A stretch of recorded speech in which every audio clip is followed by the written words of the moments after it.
A small Cambridge inn called the White Horse. The Reformation came.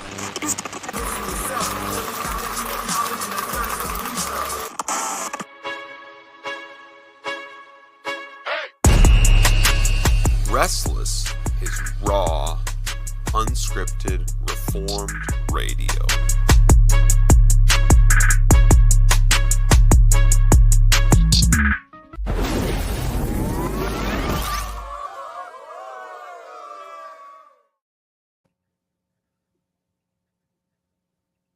Ladies and gentlemen, the weekend. So, Pastor Michael, I needed that final video clip celebrating the weekend.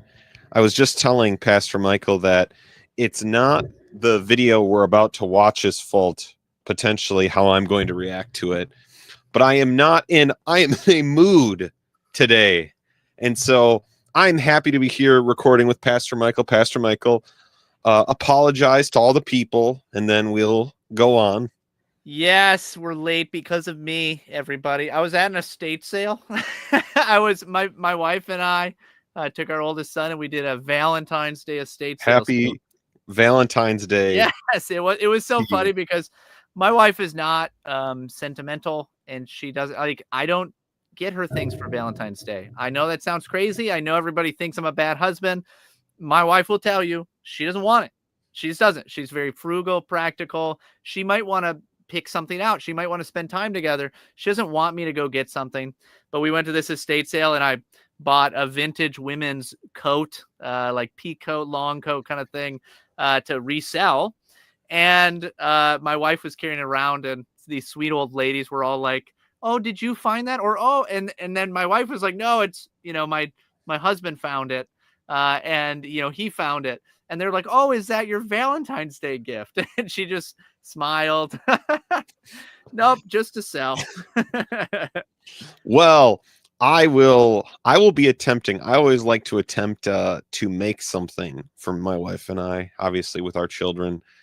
No, I mean, I will never try and get I am unwilling. I am so practical. I'm unwilling to try and find a babysitter on the Valentine's Day Friday night. So instead, I'm going to try and make a lobster roll from home. So shout out to our East Coast listeners. We'll see how well I do. Lobster roll, cool. Because it's Valentine's Day, and I'm trying to set the right mood. I've poured my drink into this fancy glass. Hey, there you go. Here's to you. But Pastor Michael, go ahead. Well, I love it. I have no drink because I was running down here. If you saw where I was when I texted Matt, give me 4 to 5 minutes, I can't believe I made it as soon as I did. So the good news is, for everyone joining us, we are about to do our Valentine's Day complementarian reaction. And Pastor Michael, the people who are going to help us or give us the material to react to this year will be, once again, back to where we started, TGC. The classic. So Pastor Michael, many moons ago, we started when we laughed our way through a reaction to Dr. Tim Keller and Dr. Don Carson discussing what the Bible means. We're going to go to some of the young guns this year. It is a podcast they recorded called How Men and Women Must Labor Together for the Good of the Church, with Colin Hansen, Jen Wilkin, Corey Porter, and Dr. Michael Kruger. So it's the new generation, Pastor Michael. Next and so, as we know, TGC, like when we first started this complementarian organization, they are going to help us this Valentine's Day come up with and learn how men and women must. That's a must. That's what we call an imperative in your I just learned like 3 things about biblical interpretation. Must minister together. Now, Pastor Michael, as I mentioned, I'm in a mood, so apologies to TGC, depending on how filtered or unfiltered I am. And I will say, I watched 2 seconds of this video when I was looking for what we would react to. And in 2 seconds, I lost it 2 seconds in. And so we will stop it and talk about something 2 seconds in, so everyone knows. We are gonna record here for the next hour. And we will decide at the end of that if we should finish the video. Hopefully we make it further than 2 seconds in. We might not. We've gotten to the point where we make zero promises about how far we make it in a video, because it probably won't be very far. But Pastor Michael, let's kick off the weekend, kick off Valentine's Day. Pastor Michael gets nothing for his wife for Valentine's Day, but dear listener, he gets you a live stream every year. Maybe she's this is for her. Oh, this is her gift. This hour of recording. Shout out to my wife, Emily. I love you. This is for you.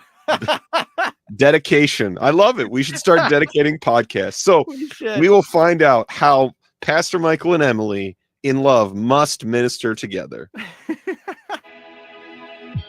The family of God is essentially motherless, is not that women stop looking for a mother. They go and find a mother outside of the local church in the form of someone who they can find in a virtual space.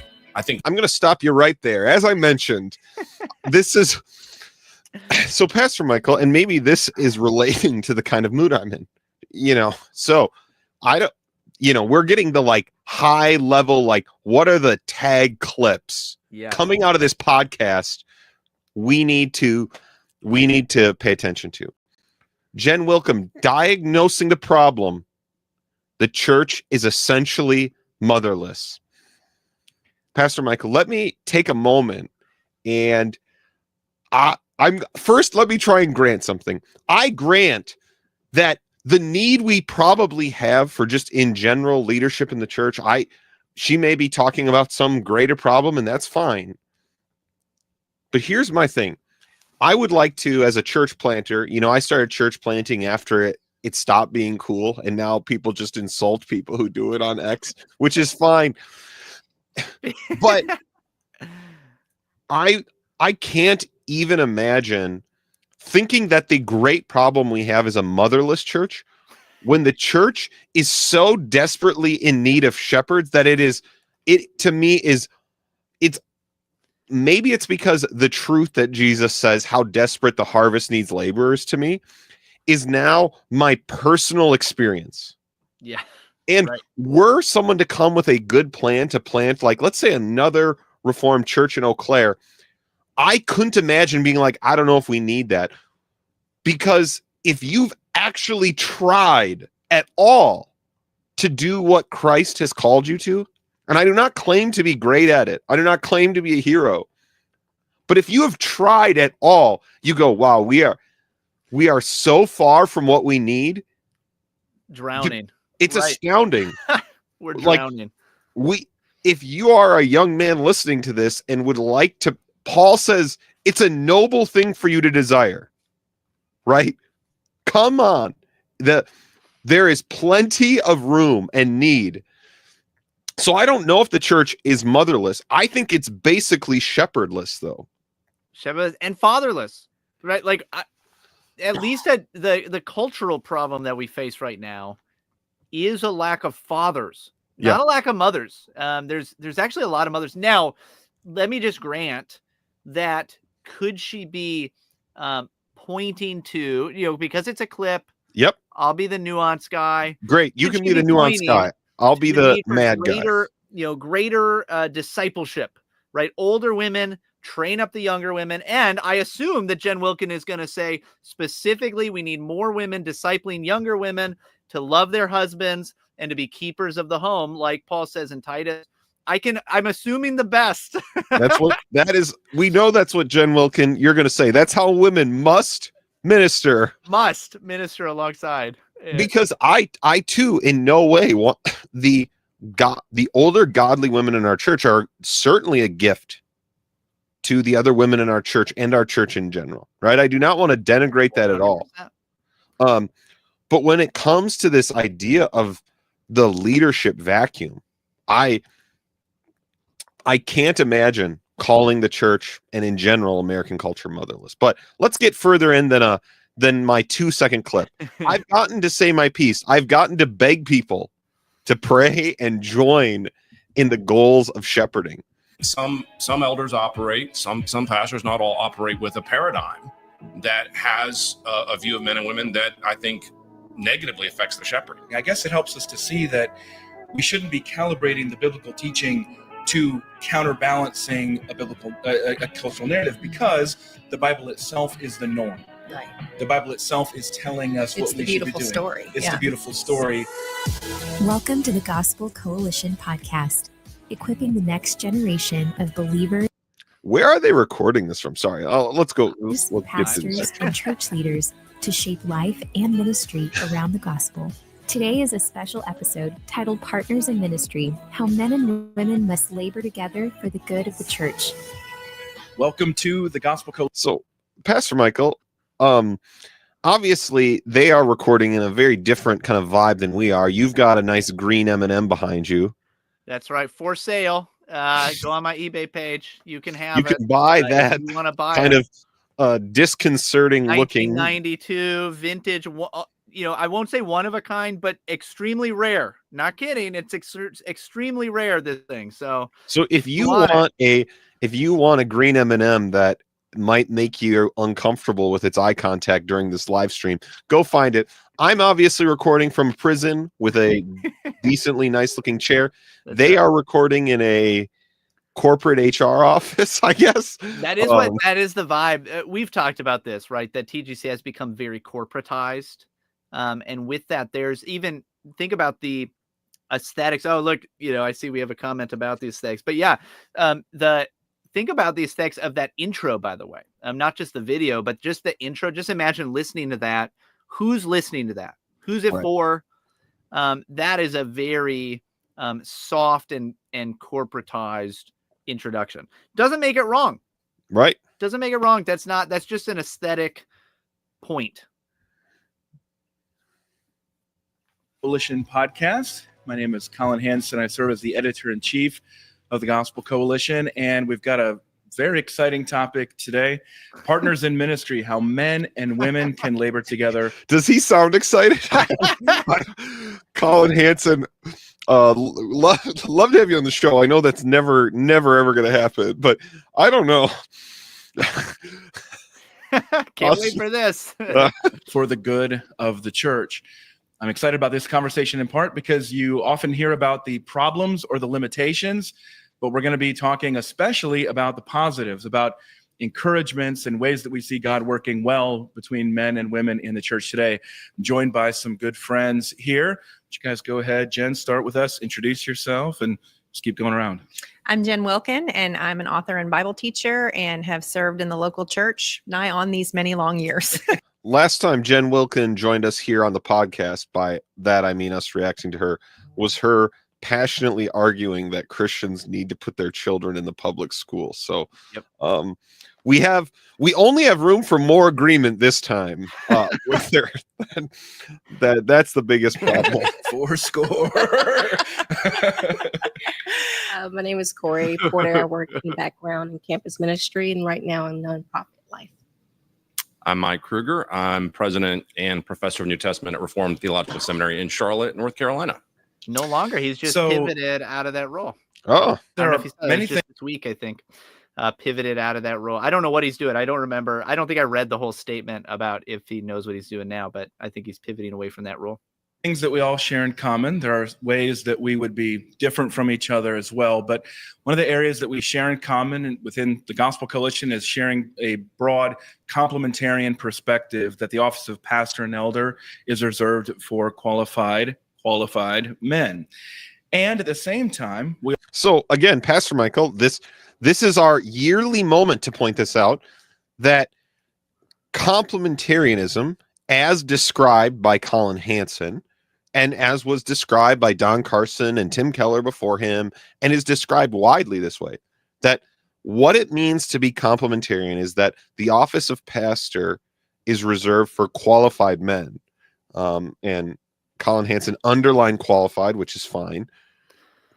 In that, because he has to, by the way, because not, I don't mean that he actually has to, but in this circumstance and in that setting, in the TGC type setting, you always have to qualify anything that is pushing in any way against modern egalitarianism. You have to.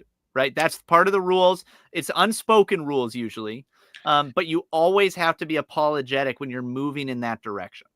Because complementarianism itself, historically, is essentially an apologetic in the face of egalitarianism and feminism. Yeah, it's And built right, around. We've talked about this a lot. yes, It is defined by feminism, right? Which is why inevitably those who consider themselves complementarian over time have inevitably continued to drift more and more egalitarian, right? That you have all these, complementarians, men and women are different, and then it's like, oh, but of course women should be on the front line of the military. right. We wouldn't doubt that. Are they? What if they're good at that job? Because it's because the complementarian project, which we can be thankful for, Yep. to a degree, was we must defend the 2 or 3 verses on what the New Testament says about, specifically about the pastor being an elder, being a male only office, and usually, obviously, in relation to marriage, Ephesians 5, husband's head, wife's in a role of submission in terms of marriage. And so all they defend is that. And so what it does is, of course, when there's no verse about should women be on the front lines of battle, so I guess, I mean, if they That's want up to them, to, right? That's up to us. that's not one of the verses we have to defend. Yeah, women should be police officers, right? That how could you even ever say that they weren't? Remember when John Piper got all this flack, even from so-called complementarians, for saying, yeah, women shouldn't be police officers. Right. Women shouldn't be the ones that have to confront violence in society. Right. And so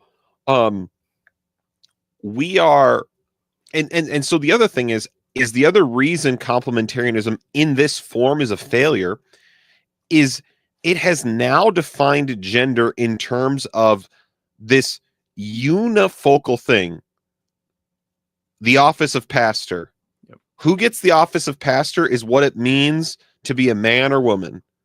And so what could go wrong? Exactly.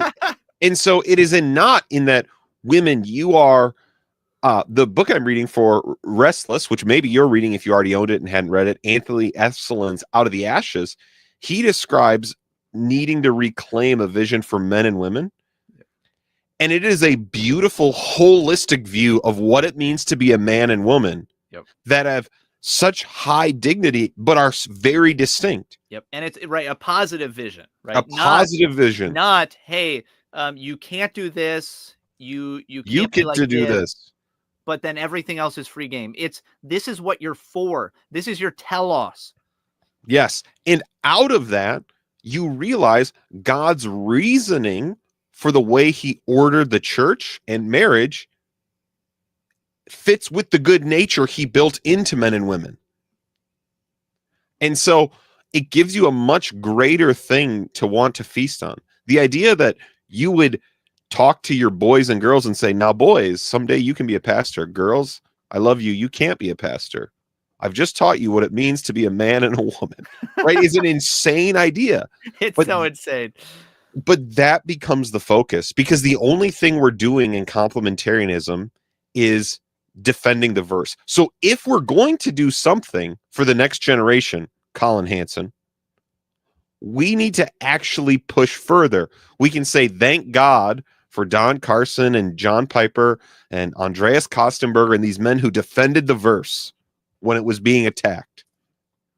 And now it's time to be men and women. Let's take more ground, right? Yes. It's okay. The defense, it was necessary in certain quarters because a lot of ground had been given away. Yep. But now that there's been some stop to that, maybe, right? We could debate that, I guess. But there does seem to be, right? I mean, amongst guys our age and younger, there is a much stronger sense of what men and women are for. There's a much greater, consistency, I think, on those points, a much deeper, even I would almost say a much deeper understanding. I'm not trying to be in any way disrespectful toward those who have gone before us, but a deeper understanding in that we didn't have to refight those battles. We just moved forward to, okay, now what are men and women for?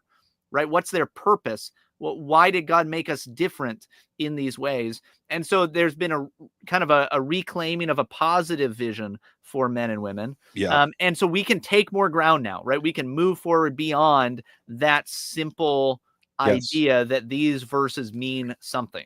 And I do think there is a difference. I think in the people that I work with that are younger than us in the church, right? So we'll say young millennials and Gen Z. I think in when I was in college, and maybe it's just because there was always kind of a pushback on these ideas and like, okay, so I actually need to kind of offer this apologetic and work through things. I find the younger you are, if you're in the church, the generally more open you are. Because I think I've probably said this on the podcast. I find Gen Z, they're kind of splitting. I do think there's a lot more open to these ideas that are maybe considered more what we would have called conservative or whatever. Yep. Because for those of them that are like, hey, everything doesn't work and it's broken, when you're like, hey, what if just getting married? What if these kinds of old ideas are what you should go? They go, well, everything we're doing wasn't working, so why not? I don't have anything to push back against it for. And then obviously the ones who would be very opposed deselect out. But I do think there's a great openness. I don't think it's the same. Right. And so I hope that's what they're going to do in this podcast, because they're speaking to the next generation. The next generation. Timely. We all agree that the body of Christ functions best when all of its members are valued and encouraged to use their gift. Often these conversations are about what women can't do. Many of the denominational debates that we see are often focused on the things that women cannot do. And those can be important discussions, but we also want to continually affirm all the many, many things that God has called women to do in the church and alongside men. So I just want to start with the basic question of how would you make the case that the church... So Pastor Michael has already said, they are going to say, the great place to start would be in Timothy and Titus, Paul's instructions to women of exactly where to start. Gives great instruction, very direct, very clear, very practical, by the way, incredibly practical. Maybe not in terms of like hey, like a program, right? Yeah. Hey, set this up, do it like this, but practical intent in terms of do this. Yes. This is what you should do. And so once we've mastered that, there are probably a lot of other things we could talk about, but what a great place to start. This is what I always say, by the way, when I talk to people. People will, ask, we recently talked a bit about, this discussion of deaconesses in the PCA and things like that. And almost every time that I've talked with people about this, and they're like, well, why not? Or what, how should we think about this? One of the things I say is, okay, when we start getting right the very clear positive commands, like older women train up the younger women in how to be lovers of their husbands and keepers of the home, right? When we really are doing well at that, maybe we can start discussing other things, right? Like maybe we can move on. What if we just started there? Yeah. And yet we always jump to, well, what's the cool next thing? What's the thing that would make us sound really cool to feminists, kind of? Yeah. That's kind of what I want to do. Which obviously, if the other lesson you should have learned in all of those attempts, those things actually don't work at all. They don't gain you any favor. Right. That's a failing. I actually think the highly programized version of evangelicalism is actually we'll see what they say, is part of the problem. Why isn't there a program, of course, for that? Yeah, this is, let me say that too, because you already get the corporate vibe. This is very corporatized, and the churches that these people are a part of are probably very corporatized type churches. Yes. And what's it going to be? You're exactly right. The answer has to be some kind of thing that the church does as a special thing, right? Right. Instead of, what if there's organic relationships and discipleship amongst the members of the church?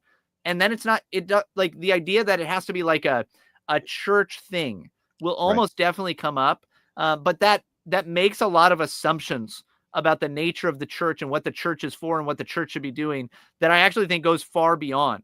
And part of the difficulty here is that we're all looking for fathers and mothers, right? The family across, like the family culture across the West is an absolute mess. There's a lot of us that grew up in very broken homes. And so we're searching for fathers and mothers in the church. But that's not actually what the church is supposed to provide. Now, you can have a kind of father and mother, right? This is why we can refer to each other in that way, like Paul talks about in 1 Timothy. But that it can never replace the natural family, just like the church can never replace the function of the state. And what often happens in these circles is there's an attempt to do just that. There's an attempt to make everything done by the church. And that's actually really unhealthy. And even the kind of gospel growth we're looking for is things that happen in people. Yes. In their lives, not in programs or structures of the church. Yep. And so we often equate, oh, we're doing it right because we've added a program or structure or a corporate thing. People. We have 50 women at our, women's Bible study thing, right? But that has nothing to do with, is that woman growing as a wife? Is that woman growing as a daughter? Is the sin coming out in her life? Is she learning to share the gospel with her neighbor? Right? These are all things that happen in people that we just want to programatize. And so, we go, why aren't there more women program leading things? Yep. Why do these programs, why is that the model? So, all right, sorry. We got to get some of these chapter titles. I just want us to get to healthy family structures and a complementarian view. And here's one. This is the most corporate title I've ever heard in my life. Embodied church mothers and the influence of virtual spaces. That is the most mumbo jumbo. Man, gender specific embodied church mothers. And the influence of virtual spaces. Then we have gender specific spaces and their value. Can we title, when we put this out in podcast form, we should title it Embodied Church Mothers or something like that. We got to include that in the title. Okay. Yeah, we do have to find a way. Suggest in the comments below, friends. Needs the ministry of women. And I thought, Mike, that we begin with you and just look at a historical perspective. One of the things that you teach and you're an expert in is the early church. Talk about that. Maybe even just bridge from the Bible. Yeah. Some of the biblical examples are a little bit more well-known, but bridge from that into the early church. Yeah, I mean, I'm excited about this conversation because even in a few hours from now, I'll be doing a whole talk on why we need women in ministry, and actually deals with a lot of the same issues here. And that whole talk is designed to be an encouragement along the same lines we're discussing here, which is that men and women need each other. And that is what complementarianism is about, right? So some people take complementarianism as a way of saying, let's separate men and women from each other in ministry. They don't really interact. I'm like, well, no, it's the opposite. We fit together. We need each other. And that's true from the very beginning. And it's true in the early church. As you noted, I've done a good bit of work on particularly second century Christianity. And I was rather shocked. In the academic space, you're not shocked by many things, but I thought I knew what was going on there. And I was shocked by just how many women were popping up in the historical sources all over the place. And in my talk this afternoon, I'll mention a bunch of them. But one example, in very early second century, as Christianity is spreading, some pagan governors, Pliny the Younger, is really upset about Christianity spreading. He's looking to find a couple of Christians to torture and find out what's really going on in these secret meetings. And we're told in the historical record that it's two women he finds. It's just very fascinating that the two people he picks to get more information about Christianity are women, because women were flocking to it in great numbers. So what you see in the very beginning is that in the early... Can I... Oh man, yes you can. Yes you can.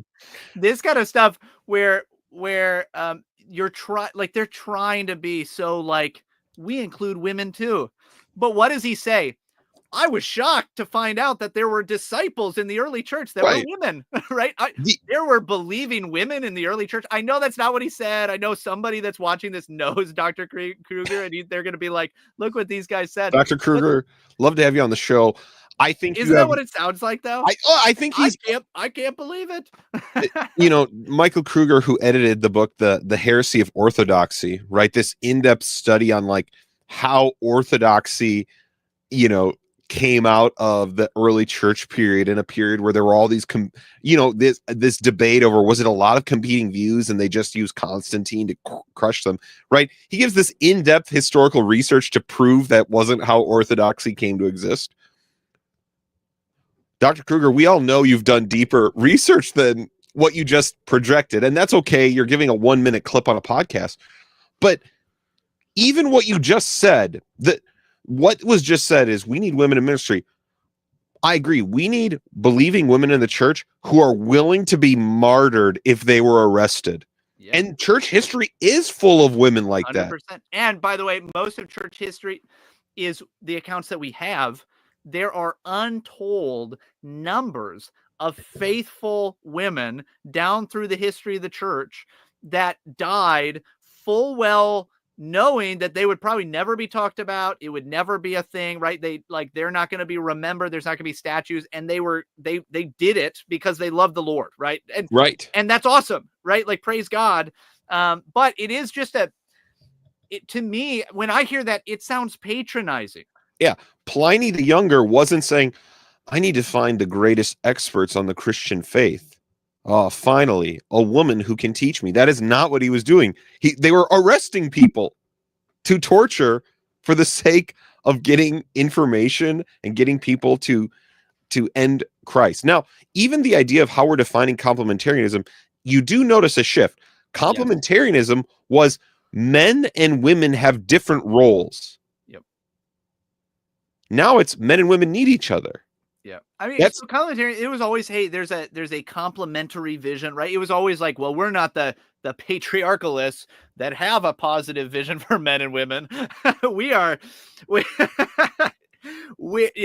we're not the feminists, right? We're the third way, right? That was always the idea where these two things come together. But they work together, but it wasn't, we need each other in ministry. It was a way of specifying differing roles. Yes. Because what he just did is men and women need each other. That's what complementarianism means. It's not just men and women need each other. That is a generic statement. Egalitarians would affirm men and women need each other. Right. It's a biological reality, right? Exactly. Like, it is in the specificity of the differing roles that would, as they would say, complement each other. Yep. All right. Let's keep going. I got to get back to our good view so people can see. Really, Christian church, women were involved in all kinds of exciting and positive ways. And I want to make sure we just keep that in mind as we think about those issues today. Women today are, in my church and in Pastor Michael's church, are involved in all kinds of exciting and positive ways, just to be clear. It does. That's when I say that it sounds patronizing, is it makes it sound like as if, we've never had women involved in church in an exciting or positive way. The known issue in churches for literally 200, 300, 400 years has been, we have so many women. We have so many eager women. We have so many women that are active in ministry of some sort, right? Like in the ministries of the church, wanting to be a part of these things, in service, whatever. Why don't we have the men? That's been the cry of the church for hundreds of years. So much so that a man named Mark Driscoll literally became a famous sensation because he went, we're getting men to come to church. And everyone went, wait, what? Yeah. You have an abundance of men who want to lead your ministries? Yes. How? And the answers were mixed. How he did that was a mixed bag, admittedly. But that was what was notable. Yeah, when I teach in cultural apologetics, one of the second TM, by the way, all of those courses that you can sign up for on TGC are fantastically expensive. But TM, cultural apologetics sessions that I lead, we focus on persecution in the early church and tell the story of Perpetua and Felicity, which was one of Augustine's favorite stories to go back to and tell. There's a lot of female martyrs that people don't know about. Yeah, exactly. So two of the more well-known ones there. Jen, I think we need to frame this as this contribution of women is essential. It's not just something that's nice to have. It's not just optional. It's not just sort of a bonus, but help us understand. I guess we're going to find out what he means when Jen Wilkin answers. The contribution of women is essential. in my home, the contribution of my wife is essential, right? We were desperately sick for the last 2 weeks, and the period where my wife was too ill to be like contributing to our house was It's after over. It's it was like, over. dude, our life, it's truly bad. Everybody help, like, and I had people who did help, but it is a strange statement. Yeah. It's just a strange statement. Right. Well, and so they still haven't offered like an idea of what does it mean, like men and women together in ministry. What they've described so far, right? When you think about Perpetua, when you think about those that Kruger mentioned, what they've mentioned so far is just Christian discipleship. Yeah. Right? It's just part of following Christ. In other words, it's not a this is what it looks like to minister in the church. There hasn't been a positive vision, and yet they're talking as if there has been already. Pastor Michael, we're only 30 minutes into this and my beer's out. So we'll see how well I do now that that's the case. But we're going to hear about healthy family structures and the complementarian view. By describing what makes it essential. Like you can't have a well-functioning local church unless you're seeing women contribute in these ways. Well, I was actually sitting here ready to edit the title of this session already because it says how men and women can labor together, and I would change it to how they must. Because the contributions of women are sometimes viewed as being bummer. No, dude. So Colin Hansen wrote a video title, and he got mommed. He got spiritually mothered to changing it by Jen Wilson. But notably, if I remember right, I could be thinking about a different female debater in the TGC debates. But if I remember right, Jen Wilkin was with the public school debate was also one of the ones that was regularly speaking about things in this way, right? Where it's everything becomes a must and constantly putting burdens on people that you have to be doing it this way. And we noted that at the time. I notice now that's the same thing here, right? It's, oh, you left it open to the wisdom of a local group of like what this looks like. No, we must. Now, of course, it's just general still. We haven't explained it yet. But I did notice that once again. I look forward to someone explaining to me what embodied motherhood and virtual spaces as opposed to disembodied motherhood. Nice, but not necessary. You think about in particular the things that happen in the all pink spaces. It's like, well, that's whatever they want to do over there. And I think in a lot of cases, the all female space can suffer from a benign neglect from church leadership, which is male, because it's like, well, we don't really understand what's happening there, and we're happy as long as the women are happy. It's not seen as a spiritual formation environment so much as it is just a place for women to gather. That would just be one example, but I think that was. I get it. So I don't think she's totally off base in this. Great. That very often women's groups in churches are not focused on true spiritual formation. But just on getting women together to chit chat and have fun together. I don't think that's probably wrong. But also the question is, well, is that the purpose of that group? This is something I've noticed, by the way, across the board. This is very common, where within the evangelical world, if you're doing something together, but it's not like a Bible study, well, it's not real. It's not helpful, right? It's interesting, isn't it, that when Paul says, here's the role of older women in the church, it's about lived virtue and practical service, not necessarily, hey, we should be doing in-depth Bible study together. Not that can't be being done, right? Everybody should know and study the Bible. That's good. But also that the primary way you should be knowing, learning, studying, and getting the Bible is from your pastor, right? As you sit under the preaching of the word, from the teaching times, whatever those may look like, from the elders of the church, and from if you're married, then for you as a woman, then also from your husband, ideally. And we could go into many cases why that might not happen, but it is like that's the biblical worldview operates around that idea. Yeah, you are getting all the spiritual nourishment you need. you should be, right? Like that, in those settings, you should probably be getting all the spiritual nourishment you need. And now go and serve and live in a way that glorifies God according to what you know, as it's been revealed and taught in his word. Right. By the way, And shout out. We have more than 50 people on our live stream. I think that is the most yeah, we've ever had. That's yeah, fun. a bunch. We got a bunch on Twitter, looks But- like. But Pastor Michael, I find it I too agree with you. I do very little Bible teaching at our church that is not open to men and women. Yeah. For the instruction that I want to give. Yep. And that again, the only thing that I'm sure, which is why Paul in married couples told women to ask their husbands, is I know the younger men in the church are often more ready to come and ask me further questions about things than the women, just for out of natural things. And I'm just I'm a prickly person, so I don't blame them for that. But yeah, I mean, again, she's describing programs. She doesn't like the programs.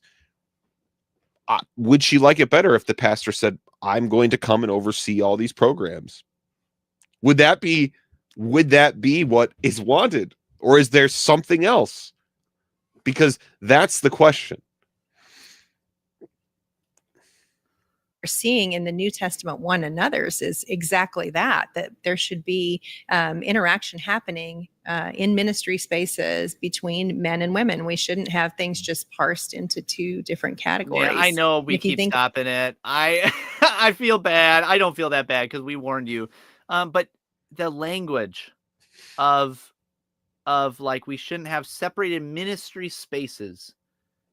What is spaces? What does that mean? What is a ministry space? You mean like the sanctuary of the church? Right. But also, can we also agree that after the experiment that has been feminism, egalitarianism, in almost every way, we've seen that education, learning, especially if we're talking about studies, right? If we're talking about there are other places, other ways that we might get together as members of the church. But if we're talking about like in-depth Bible study or something like that, we do know that, like, generally speaking, men and women tend to learn better, not necessarily in co-ed environments, or at least that's true of men. I don't know if that's actually true, but I know that more and more studies are showing that's true of men and boys, that they generally are going to do better as far as education, right? Just learning, growing in knowledge where there aren't women around. And we all know that the dynamics of a group change significantly when it's co-ed, right? Where there's men and women together.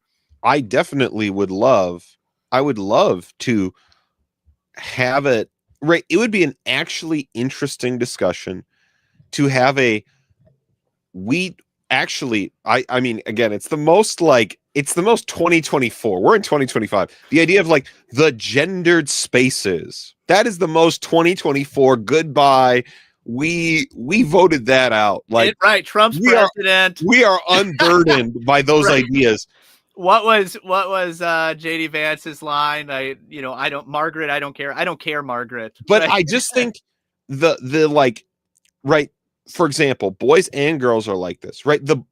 I don't know of a boy growing up like me that at one point didn't have a no girls allowed kind of thing. And it just tells you there's absolutely a place for gendered events, gendered spaces, gendered clubs. Now, obviously, the reason little boys it goes wrong is because they're immature, right? And you can do this in an immature and foolish way, which I would not encourage. And so it'd actually be an interesting thing to think about. We are here affirming women need pastors in their lives. And so I do think, again, the idea that the actually essential means of grace should be completely, quote unquote, ungendered. The access to my public teaching, the means of grace, the way we all worship together in the church is not age, is not gender. Like, none of those things come into it. But the idea that that is the only thing we need to know is just again, it's you're right. I guess maybe there isn't a singular verse about that, and so we don't have to defend it, but it seems apparent, right? It's like, you would have to tell me again, don't believe what your lying eyes tell you. Don't believe that men and women somewhat naturally in social settings gather to talk together, and that they even do different things in those social settings. Yep. Oh man, I hope we make it. I hope we make it. We're 2 minutes from about the way that virtual Jesus and embodied speaks mother. about the church when his mother and brothers come looking for him in the Gospels. He looks around at the people who are sitting under his teaching. He says, "Who are my mother and my brothers and my sisters?" Anyone who does the will of the Father. So he describes the church as the family of God. And I worry that too often we have families in our local churches that if it was a nuclear family attending our church, we'd be very concerned about. We have a father who sets the rules. We have children who toe the line, and we have an absentee mother. So when we think about just a healthy family structure, we would expect that in our local churches, which are expressions of the family of God, that we would see fathers and mothers operating in that I space. see you want to comment, but also we want to get there. As you mentioned, we I mean, so this is a reductio ad absurdum. So when we're like, hey, everyone, just when we say things like, hey, the church isn't like the nuclear family, do you want to know why we say it? Because of this. Yeah. If your church doesn't function like a nuclear family, then there's something wrong. This is why we say that when the apostles say that the gospel creates a people that is supernatural, it is not replicating the natural. It is not replacing the natural. And even where the natural is broken and young men need and young women need people to offer and give them help that they weren't given in their natural families because of sin, because of brokenness, whatever, everyone knows. No one goes, well, the fact that all these men in the church have taken me under my wing, it doesn't hurt that my dad doesn't care anymore. Right. Everyone knows that's not. It doesn't take that away. It doesn't take that away. You're given a unique supernatural gift. Because the problem is then what you do is you say the church must function like the family. So you must have people over in your home and treat them the way you would treat your family. That's wrong, because you actually aren't allowed to treat your own family like you would the church. Because if my family, for example, I'll use me as a church officer, if I have family members, blood members of my family who do not confess Christ, I must not commune them. My loyalty to God and his people now in that setting must trump my family tie that is real. But when we say, well, they're the same, but this isn't even how the Bible does it. Paul, what does he say? If you don't provide for your own family, you're worse than a non-believer. Paul, when he talks about doing well to the church, he says, we should do well to all, especially the household of God. Paul has said the way you act towards your family, they're just different things. And Christ's teaching of announcing who is truly with the Messiah, that the Messiah is those who are on the side and in the household of the Messiah are not by bloodline. Jesus does not say, well, you know what? Now I've got a mother in the Messiah. Jesus doesn't get a woman to serve alongside of him, right? He only takes 12 sons, right? That's not what Jesus is doing. And again, the problem is the church is full. All the churches have absentee mothers.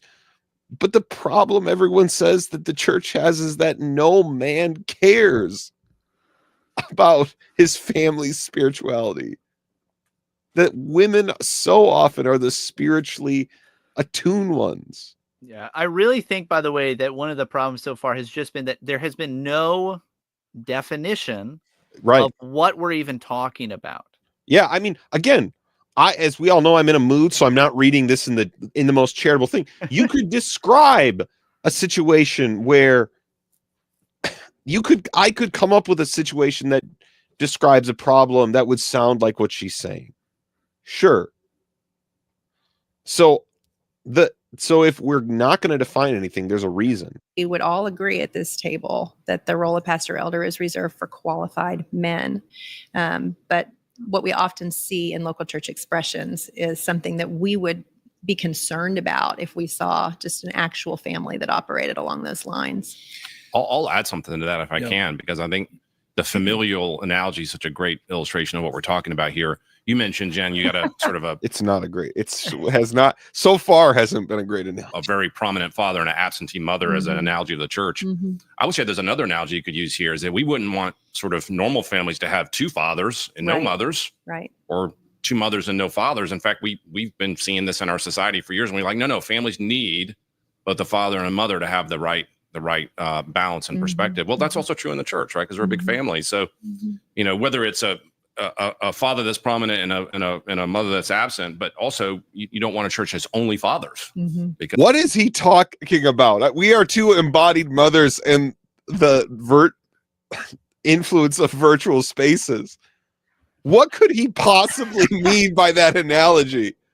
He just described a problem of church leadership as a model of gay marriage. Everybody, let me take it out of the good seminary speech. What could that mean? I don't know. I think it's interesting to think about. God made Adam and Eve, not Adam and Steve in church leadership. Jesus has a bride. Yeah. The only possible analogy is that the church is not to play the role of man with Jesus, which means we submit to him. I was thinking the same thing, that it just seems like what we're doing is we're doing a lot of mixing of analogies. I'm a graduate of RTS. And because there's not been any clear definition of what we're talking about. What are the parameters of what we're discussing? All we've talked about is that men and women should be involved together in ministry spaces, which means nothing.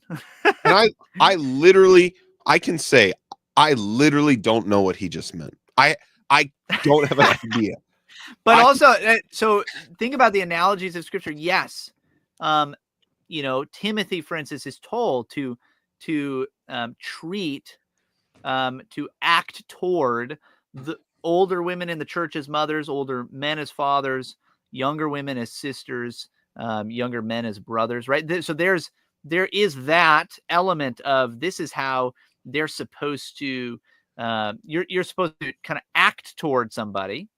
But when it talks about the ministry of the church, right, throughout scripture, the ministry, when we think about the ministry of the church, formally speaking, I'm not talking about, hey, is this member discipling somebody? I'm talking about the formal ministry of the church. Who are the fathers and mothers? Well, obviously the elders, right? The apostles, the men who are leading the church are the fathers.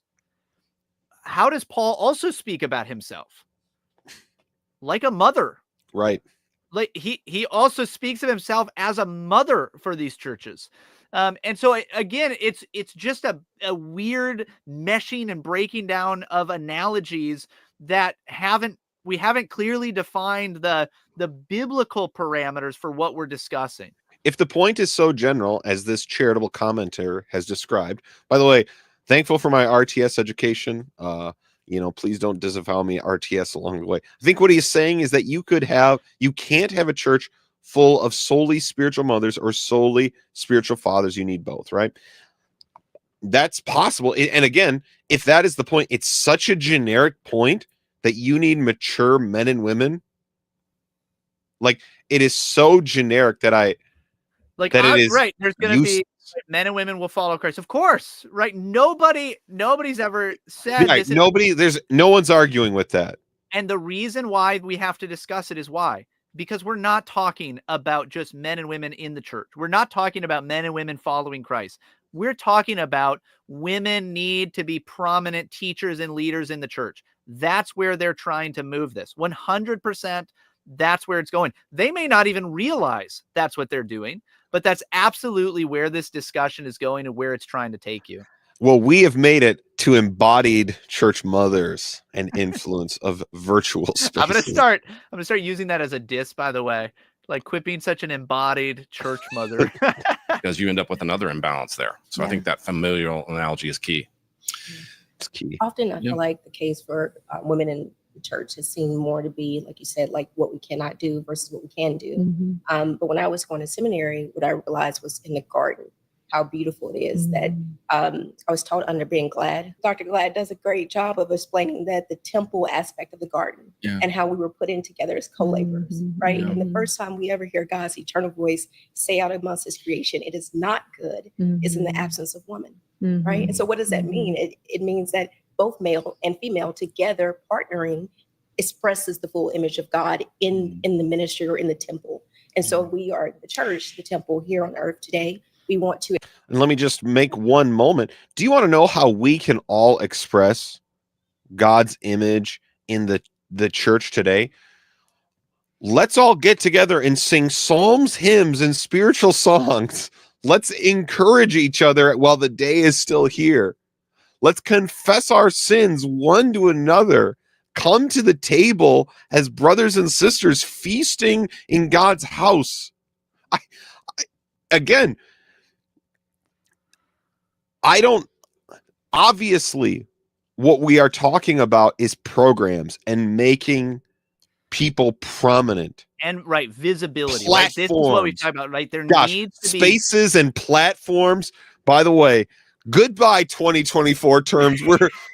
I am calling Doge to take those terms away from everyone. We need Doge to investigate TGC if it still exists after USAID funding is Who taken are you away. platforming is a thing. Never again. Like, oh. We should just start a list of these words. We don't use these anymore. Who did God platform in the garden? Like, I don't want any of that. To express that fullness of God, of us co-laboring together. So I do think that it's essential. The case, I think, is authored by God, established by God, and then shows itself throughout redemptive history and even branching out into, as he said, the second century church today. Yeah, I think it's interesting that the solution to Adam's aloneness is not an elder board. It's a woman. So because happy Valentine's Day. I don't want to be married to an elder board. I don't want to be married to Pastor Michael. Shout out to my wife, Emily. Dedicated to Emily. I'll shout out to my wife. It is not good for me to be without Amy Klein, my wife. Of course, God. Oh, there's never been like a single man being alone and like, Lord Jesus Christ, I'm asking you to provide me a board of men. That is what. No, he asked for a wife. Yes. No, it's just so infuriating because either there's a disingenuous nature to what's being said, or you're platforming people who literally don't understand that there is a difference between the sphere of the family, of marriage, and the church. Right. And obviously using the garden, the example of the garden where likely the church and the family and the state were literally only existing in two people and in an idyllic paradise. Right. And whose head, and the head of each of those, by the way, was what? Yeah. The prominent head of each of those was what? It was Adam. The man Adam, the man, right? Man himself. And so this, even the language of speaking about the garden in terms of, co-laborers and doing it all together. That's not actually the best way to speak about the nature of the garden. not because anybody's saying, well, woman wasn't involved in the work of the garden. No, in fact, there are aspects to the creation mandate that would not be possible apart from woman, right? Like these things like man and woman, yes, have to work together for the creation mandate to be accomplished. Right. Yes. It's interesting. What does Adam name his wife? He names her woman to be platformed in a future speaking. He calls her life giver. Yeah. Because the truly like mind-blowingly amazing thing about women is they make people, both biologically, emotionally. Like when my family was sick and my wife wasn't there, we were like, oh no, the person who's good at people is gone. We are in trouble. Help! What do we do? I need an elder board. No, that's not what I said. That's what I say as a church planter when I go to church. I say, Lord, I need an elder board. At my house, I go, where's my wife? Someone said this is so vague, there's nothing to argue against. I think we've found plenty to argue against, despite how hard they've tried to not let us. Oh, man, it's so bad. And I'm not saying, that it isn't important for us to have elder boards, but I mean, you kind of were, but a little. Yeah, I think we see, I think the problem that you run into when the family of God is essentially motherless is not that women stop looking for a mother. They go and find a mother outside of the local church in the form of someone who they can find in a virtual space. And I think sometimes what I wish more church leaders understood was that when you reach that moment, you actually have no idea which voices these women are being influenced by. I'm one of them. I hope I'm a credible, remote church mother, but I can't be an embodied church mother for the women in your church, which is also not to say that the only benefit of having embodied church mothers is for the women in your church in the same way.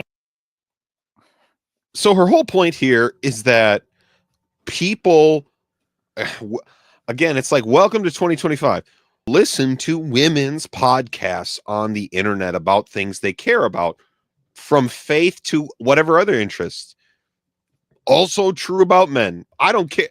The men in your church, just as much as the women in your church, listen to podcasts about life, politics, faith, all of these things. And it's true. You don't really know who they're all listening to. Now, I mean, no, I won't go there. Sorry. That's a different can of worms I'm not going to open right now, but that is what happens. You're right. And you're right that because of the broken family structures, people are always looking for mentor, mother, father type figures. It's true. And it's hard. And part of the hard thing is when you are one of the mature women in your church, you are likely almost overwhelmed by the amount of women that are like, will you please do these? Can we have a program of you being my new person? Same with men, right? I don't know. It's just a weird thing. It's just again, the embodied mothers versus the virtual spaces. Shouldn't we just be actually thankful, as we were in the YRR, knowing the limitations, but thankful that there are faithful, that you can find someone that I can go online and I can listen to teaching that may have been difficult for me to acquire in my local community? Is this actually a good thing? It can definitely be a good thing. Also, by the way, yes, do some women get into, like, they're listening to really crazy stuff? Yeah, of course, right? Like that absolutely happens, just like it does with men. Yeah, like there's crazy stuff on the internet. Okay, like it's gonna be that way. But also, what are a lot of women looking for? Right? What are some tips on like keeping the home? What are some ways to be a good wife to my husband and support him? What do I do when my kids have this kind of allergy and now I need to cook a different way and I don't really know how, and I never really learned how to cook in the first place, Yeah. Right? Like, it's actually, believe it or not, the vast majority of the stuff is not, wow, why can't I get like a seminary degree online Right. from a woman? Like, it's just not the normal stuff. Maybe there's a couple people out there doing that, but it's not normal. Right. Right? That's not the average woman. They're looking for practical, helpful things. And they're probably like watching videos where there's like this dream of, we could have a farm someday, or like funny memes about moms and kids. Like, that's it. That's what you got. A lot of it. Ladies, you can let us know in the comments if Pastor Michael has correctly diagnosed your internet habits. I do share a Facebook algorithm with my wife, and so I get to see a lot of it. All right, we have 10 minutes. We will see if we can make it to the end of the embodied. That in the home, a mother has an important influence on sons. We need to have visible church mothers functioning in the local church. I guess it wasn't the solution to Adam, but it was kind of the solution to Moses's problems. The plurality. But you know what's interesting? Oh, Colin Hansen. Hansen. Getting spicy here.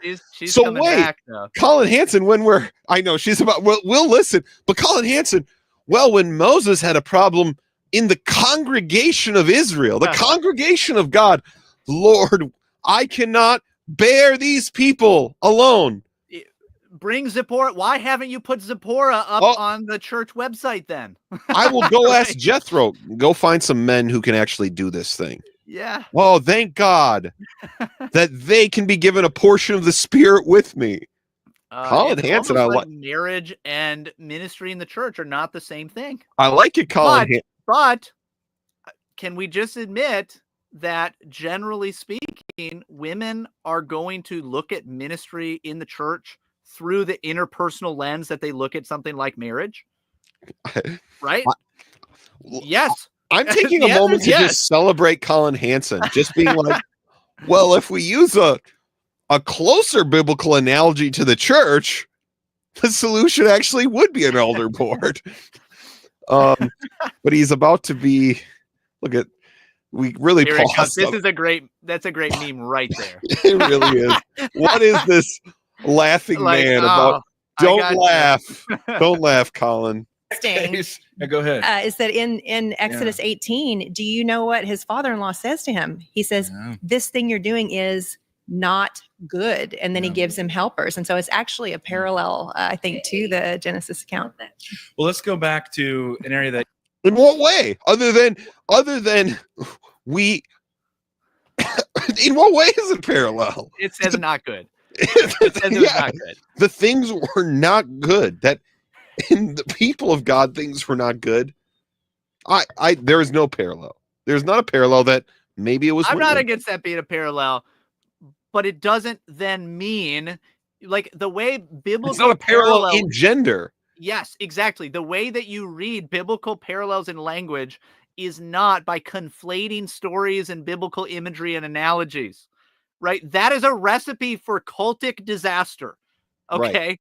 That is a recipe for the biggest mess in the relationships between men and women that you could imagine, right? That's a horrible idea. That you and I've talked about, Jen, offline, different areas. And I think it undergirds a lot of this conversation.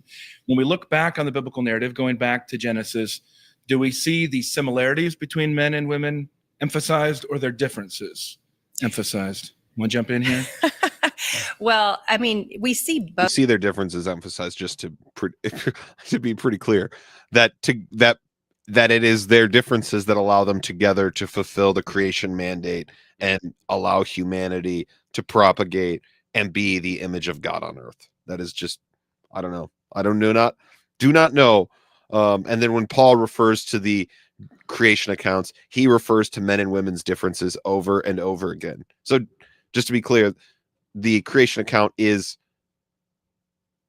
almost clearly their differences, other than that men and women together are the image of God. Well, the whole Right. point is the Genesis account, right? It's the separation of these things and then bringing them That's together. right. But it is the separation of different kinds, different things, and then bringing them together in such a way that life is possible. That is that God shows his beautiful harmony in the diversity of things. Yeah. Both, but I Sure. think it matters the order in which we see them. And even as recently as a few months ago, I saw an article that was written that talked about how Genesis chapter 2 is showing us this beautiful picture of male-female difference.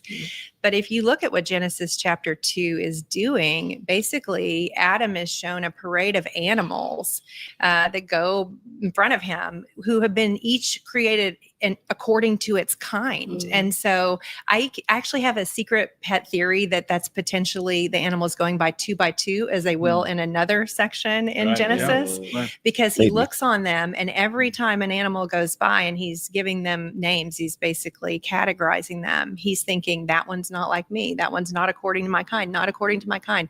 And then when Eve is created, he sings a hymn to sameness. He says, bone of my bone, flesh of my flesh. He sings a hymn she should to sameness. To sameness. No, he doesn't, as Michael Kruger has made clear, because he would not have sang that same hymn if a man had popped out of his rib. Right. So it's not about sameness in that way.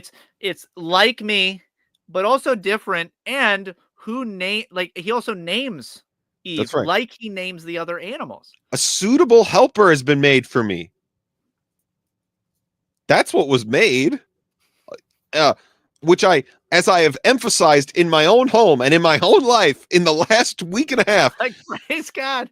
I could not be more in agreement. I could not have I could not be praised. I shouldn't be in a mood. I should be praising God. My wife is upstairs with my children. Like that's how happy I should be. Why isn't she on this podcast, Matt? I know. Great Matt, question. why aren't our wives running this podcast? That's right. Because they'd hate it. There it is. They would. Oh. called Isha because she came from Ish. In other words, she shall be like me because she came from me. And so when we don't start with She will be named after man. what we share, we have a tendency to over focus on difference. And anytime you over focus on difference, Do you think that's TGC's problem? Just to ask this question. Not just TGC. Do you think TGC's big problem is, it's men and women so different. Men are from Mars, women are from Venus. That's the general vibe at TGC, where they have a podcast with exactly two men, exactly two women. Is that really what the tendency is? Right. And is that the tendency of the culture, like the culture that we're in right now? Is it thinking too much of the differences between men and women and their respective duties because of those differences? No, we live in a time of such androgyny when everybody's been told we're all the same. Everybody's the same. There's not really any difference. That's what we are in the midst of, right? And maybe you could say there's 10 guys out there that take the differences a little too far. That's right. Right. But probably nobody that's sitting at that table has met them. Right. Like that's not the world that we're actually in. Right. We need spiritual mothers. Why? Because we don't know. We don't understand the difference.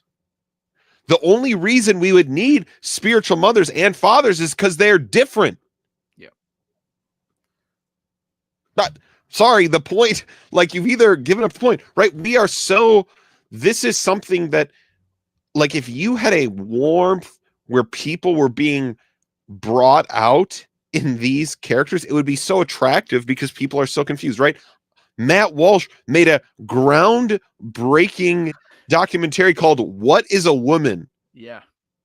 And that's kind of a hard one to answer. Right. Well, and even talking about that, the idea that there's no positive vision, even in the midst of this like weird, like, egalitarianism and everything that's taken over for the last 50, 60 years, you still have a somewhat of a vision of what men are for, right? Like there's still a sense of, yeah, women are like, hey, we should be just like men, but also I don't want to marry a man that's like me, right? Like I still am going to self-select for a man that is extremely confident, makes a lot more money than me, is taller than me and stronger than me, because that's what I'm attracted to, right? That's what you're going to be attracted to. So like that, there was which ironically, somewhat, right, the traditional family structure, this kind of thing Pastor Michael described, right? It's that old study they did that the liberal people who argue against it actually just have that family structure. Yep. Right. They have the same because you can't get away from it. And there was that video going around of the guy mock interviewing people. They didn't know he was making a joke, but he was interviewing people at the DNC, and he was talking to women at the DNC, and they were basically like, Republican guys are hotter, right? Why? Well, because they're like, all the guys here are not masculine. Yeah. But what I'm saying, like, beyond just to push that point a little bit further, and now I'm losing train of my thought. I don't remember what I was going to say, but what were we talking about? We were talking about how you were talking about how while there's still some kind of a sense of masculinity, there is somewhat of a positive vision for men, even if it's a mess, even if it's not good, even if men, when they try to live up to that, are constantly crushed down by the feminist society that they're raised in. There's still somewhat of a positive vision. You know where there's not any positive vision at all is for women, right? And the idea that the way that you get that positive vision is by women visibly leading at the front of the church, right? Like, they're listed representation, another 2024 word. I will be unburdened by. Yes, get it out of here. Yep. Get it out of here. But that is the idea. Like, well, as long as there's women that went to seminary and our good Bible teachers are up front, that's going to teach women what to be. Do you know what? Every single time that happens, what it teaches women to be? Right. To be men. Right. In the church, right? Like, again, that's like, what it teaches them. The idea that we've lived in a time where women would feel uncomfortable just being a stay-at-home mom, or dare I say, even just a stay-at-home wife, like that's like a, whoa, what would you, are you really being productive? Are you really doing enough? Are you really, that is like something that I know, because I'm married to a woman, I know women feel that kind of pressure. Like, I can't do that. Yeah, like that. Oh, maybe I shouldn't do that. And by the way, women aren't supposed to be lazy, and that's not, which is not what I'm saying. Moms are, right? But and so sometimes that feeling comes out of that, though. It comes out of like, well, I'm not really doing anything. Hey, there's a lot of things you could be doing, right? Like, there's a lot to do, but there's a lack of awareness of what you could be doing. Yes, because the only thing we've valued is, well, because again, it's corporate. It's all corporate. You making $1? Yep. If you're making dollars, you're valuable. Right. So, all right, we're going to wrap up here in like about 5 to 10 minutes, everybody, but let's see if we can get to the end of the virtual spaces. This virtual space you're sharing with me. You're going to push people away. You're going to objectify people. This is what happens in other settings where I look at you and say, we have nothing in common. It's easier for me to push you down, to see you as just completely other than me. And the cultural narrative is men are from Mars, women are from Venus. That was the cultural narrative in 1975, just to be clear. The Genesis narrative is men are from the same garden created by the same God, tasked with the same cultural mandate and made in the image of God together. So actually, could we just add what the Genesis account actually says, which is women are made from man. And what does Paul say? Therefore, for man, right? Like that there's a directionality, a telos within women that's directed toward man in a way that's not actually true of Adam, who was made from the ground, right? Imagine going into a premarital setting, like that, right, where this joke used to be men are from Mars, women are from Venus. Imagine going into a premarital setting saying, here's what I just want you guys to know. You guys are going to think about things the same way. You have the same perspective. Husband, the way you're thinking about this relationship, it's pretty much the same. Just so you know, that's what I want you to know. The same. Yeah. Everyone would be like, wow, you are like a monstrously stupid premarital counselor. Of course you are. Because it's the similarities are clear. The similarities are women aren't dogs, men aren't, right? We are the same species. Right. But the differences in marriage in these things are where we have to understand of actually the good use. Yeah. Right?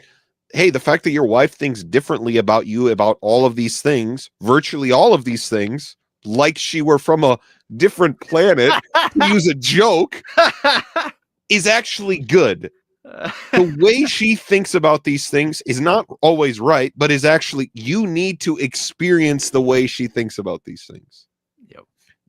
Otherwise, you should just get an elder board and you guys can all just, right? You don't like, it's crazy, but it is obviously also like, well, when the men get together and they're playing 3-on-3 basketball, it's like, well, our game wouldn't be better. Like our play wouldn't improve if we let a woman play in this. Our hunting party wouldn't improve because they're different things. Yeah. They're just different. Matter. And in a day and age where differences are what are under attack, it's understandable. What day and age do you live in? I don't know. I don't know. Well, she's saying that the differences are under attack, which is true, right? That's what we said. But what she's about to say is, but we're going to go too far then the other direction. About them. But when we lose sight of sameness as the starting point, I think we devalue women in that conversation. I think, Jen, you highlighted. Here it is, guys.